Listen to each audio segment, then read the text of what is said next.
Back to our breaking news in the Brown University shooting. Authorities say the suspect found dead, ending a 6-day manhunt. They say Claudio Valenti took his own life at a storage facility in Salem, New Hampshire. He was found with a satchel, 2 firearms, and evidence watching the crime scene. Officials also say Valenti killed an MIT professor in Massachusetts days after the Brown University shooting. The 48-year-old Portuguese national was a former student at Brown. But it's still not clear why he may have targeted the university. The Providence mayor says 6 of the victims are now in stable condition. Joining me now live from Atlanta is Brown University student Connie Erdezane. Connie, thanks so much for being with us. Does the suspect being found dead give you and your fellow classmates any sense of closure? Hi, thank you so much for having me here tonight. I think to some extent it definitely does give us all some closure, particularly for students who are still on campus right now. I think it's good to know that they are safe and the shooter is no longer at large. But at the same time, I am kind of concerned given that the suspect is now deceased and his identity being a non-citizen in the US. I'm concerned that many of the speculations that will kind of come out of this will be misconstrued given like the present anti-immigrant sentiments that are very prevalent in media in the US right now.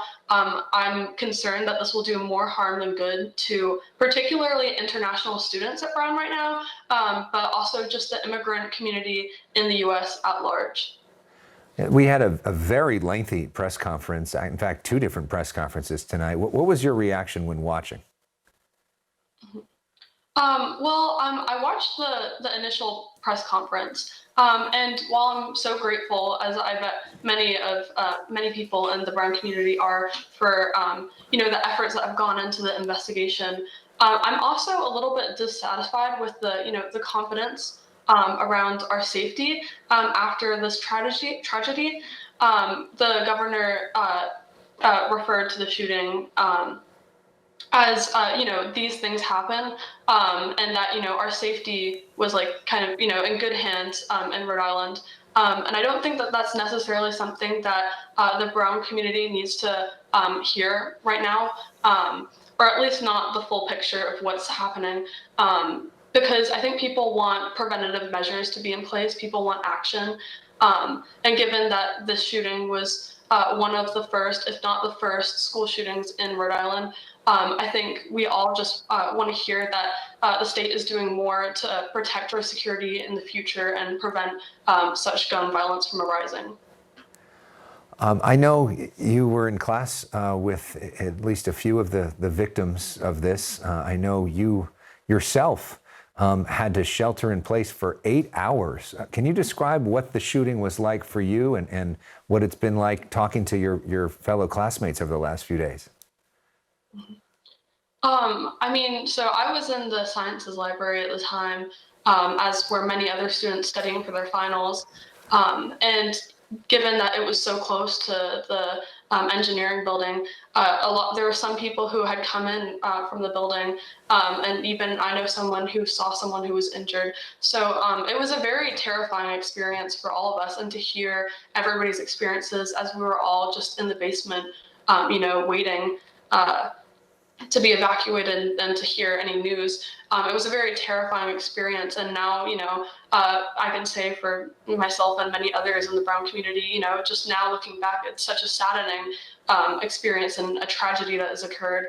And I think that we all just kind of hope for more action to be in place so then, these kind of tragedies can't continue, both in Rhode Island and across the US, at other schools and anywhere. How are you processing this? And do you want to go back to school? Are you ready for that? How do you feel about returning? I think I'm still going through it as most of my classmates are too. But honestly, I think that I kind of want to be surrounded by my peers and the Brown community. I just feel like since now we're all separated and we're all in our homes, or no longer together, it feels kind of difficult to like, continue, given everybody else around me, has, has other things in their life. And like for other people, this was just a news story, but for me and, the brown community, like this is our life. And so, I think for me, I'm honestly like looking forward to, seeing my peers again, so I can, have people to talk about it with, and, to recover with, and together. And to give a hug to, I would imagine as well. Yeah. Yeah. Connie, thank you so much for sharing. I'm so sorry that you had to go through this and join the growing club of American young people who have experienced a mass shooting at school. But we appreciate you sharing your perspective, and hope that you have wish you all your classmates the best. Thank you so much.